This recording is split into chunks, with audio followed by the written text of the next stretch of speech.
Hello guys, welcome back to my page Jessica star world. Guys, চলে এলাম আজকে একটি রেসিপি নিয়ে।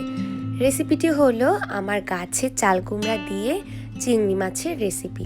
তো চলুন দেখে নিই এই চাল কুমড়াটা দিয়ে কিভাবে আমি চিংড়ি মাছটা রান্না করি। তো প্রথমে আমি যা যা উপকরণ প্রয়োজন সব একত্রে নিয়ে নেব। তো তার জন্য লাগবে আমার চাল কুমড়া, আলু, ধনিয়া পাতা, হলুদ, লবণ, কাঁচামরিচ কুচি, চিংড়ি মাছ, তেল আর পেঁয়াজ, রসুন, জিরা বাটা।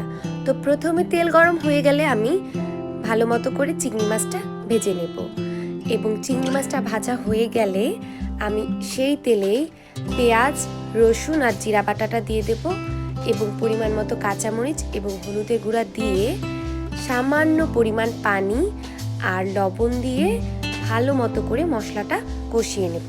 মশলাটা কষানো হয়ে গেলে আলুটা দিয়ে আলুটাও প্রায় 90% সিদ্ধ করে নেব।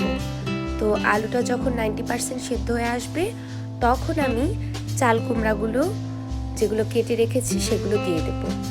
দিয়ে ভালো মতো করে নেড়ে চেড়ে এটাকে কষিয়ে নেব। কষিয়ে নেওয়ার হয়ে গেলে এর উপরে একটু পরিমাণ মতো পানি দিয়ে দেব, যতটুকু আমি ঝোল রাখতে চাই ততটুকু, এবং চিংড়ি মাছটা দিয়ে দেবো। দিয়ে দেওয়া হয়ে গেলে কাঁচামরিচ কুচিও কিছুটা ছড়িয়ে দেবো এবং শেষ সময় ধনিয়া পাতা ছিটিয়ে নিলাম। তৈরি হয়ে গেল সুন্দর মজাদার একটি রেসিপি। ধন্যবাদ।